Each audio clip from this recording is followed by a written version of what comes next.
ಗಿಲ್ಲಿ ಬಗ್ಗೆ ಜಗ್ಗೇಶ್ ಹೇಳಿದ ಮಾತು ನಿಜವಾಯ್ತಾ? ಎಲ್ಲರಿಗೂ ಗಿರ್ಮಿ ಕನ್ನಡ ಟಿವಿ ಯೂಟ್ಯೂಬ್ ಚಾನಲ್ಗೆ ಸ್ವಾಗತ ಅಂತ ಹೇಳ್ತಾ ಬಿಟ್ಟು ಶುರು ಮಾಡೋಕ್ಕಿಂತ ಮೊದಲು ಯಾರೆಲ್ಲ ನಮ್ಮ ಯೂಟ್ಯೂಬ್ ಚಾನಲ್ ಮೊದಲು ನೋಡ್ತಿದ್ರಿ ಅವರೆಲ್ಲ ಸಬ್ಸ್ಕ್ರೈಬ್ ಮಾಡ್ಕೊಳ್ಳಿ, ಮತ್ತಲ್ಲೇ ಪಕ್ಕದಲ್ಲಿರೋ ಬೆಲ್ ಐಕನ್ ಪ್ರೆಸ್ ಮಾಡಿ. ನಟ ಜಗ್ಗೇಶ್ ಅವರದ್ದೇ ವಿಶೇಷ ವ್ಯಕ್ತಿತ್ವ. ಅವರಿಗೆ ಯಾರಾದರೂ ಇಷ್ಟ ಆದರೆ ಅವರ ಬಗ್ಗೆ ಮೆಚ್ಚುಗೆಯ ಮಾತುಗಳನ್ನು ಆಡುತ್ತಾರೆ, ಅವರ ಬಗ್ಗೆ ವೇದಿಕೆ ಮೇಲೆ ಹೊಗಳುತ್ತಾರೆ. ಅನೇಕ ವೇದಿಕೆಗಳ ಮೇಲೆ ಅವರು ಈ ರೀತಿ ಮಾಡಿದ ಉದಾಹರಣೆ ಇದೆ. ಈ ಮೊದಲು ಗಿಲ್ಲಿ ನಟ ಬಗ್ಗೆ ಜಗ್ಗೇಶ್ ಹೇಳಿದ ಮಾತೊಂದು ಈಗ ವೈರಲ್ ಆಗುತ್ತಿದೆ. ಜಗ್ಗೇಶ್ ಅವರು ರಾಯರ ಭಕ್ತರು, ಕೆಲವರಿಗೆ ಒಳ್ಳೆಯದಾಗಲಿ ಎಂದು ಅವರು ಪ್ರೀತಿಯಿಂದ ಅರಸುತ್ತಾರೆ.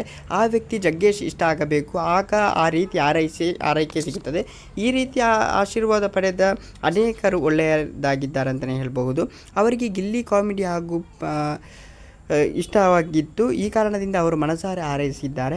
ಕಾಮಿಡಿ ಕಿಲಾಡಿ ವೇದಿಕೆಗೆ ಜಗ್ಗೇಶ್ ಅವರು ಜಡ್ಜ್ ಸ್ಥಾನದಲ್ಲಿದ್ದರು. ವೇದಿಕೆ ಮೇಲೆ ಗಿಲ್ಲಿ ಕೂಡ ಇದ್ದರು. ಆ ಸಂದರ್ಭದಲ್ಲಿ ಮಾತನಾಡಿದ ಜಗ್ಗೇಶ್ ಅವರು, ಮುಂದಿನ ವರ್ಷ ಇಷ್ಟು ಹೊತ್ತಿಗೆ ಛತ್ರಿ ಹಿಡಿಯೋಕೆ ಒಬ್ಬರನ್ನಿಟ್ಟುಕೊಂಡು ಬಾಡಿಗಾರ್ಡ್ ಹಾಕಿಕೊಂಡು ಓಡಾಡುವ ಮಟ್ಟಕ್ಕೆ ಈತ ಬೆಳೆಯುತ್ತಾನೆ ಎಂದು ಗಿಲ್ಲಿ ಬಗ್ಗೆ ಜಗ್ಗೇಶ್ ಅವರು ಹೇಳಿದ್ದರು. ಈಗ ಅದು ಸತ್ಯ ಆಗಿದೆ. ಎಷ್ಟು ದೊಡ್ಡ ಮಟ್ಟದಲ್ಲಿ ಬೆಳೆದು ನಿಂತಿದ್ದಾರೆ ಅಂತ ಹೇಳಿದರೆ ಯಾರು ಕೂಡ ನಂಬಲಿಕ್ಕೇ ಸಾಧ್ಯ ಇಲ್ಲ. ಅಷ್ಟು ದೊಡ್ಡದಾಗಿ ಗಿಲ್ಲಿ ಅವರು ಬೆಳೆದು ನಿಂತಿದ್ದಾರೆ. ಓಕೆ ಗೈಸ್, ಮುಂದೆ ಸಿಗೋಣ. Love you so much.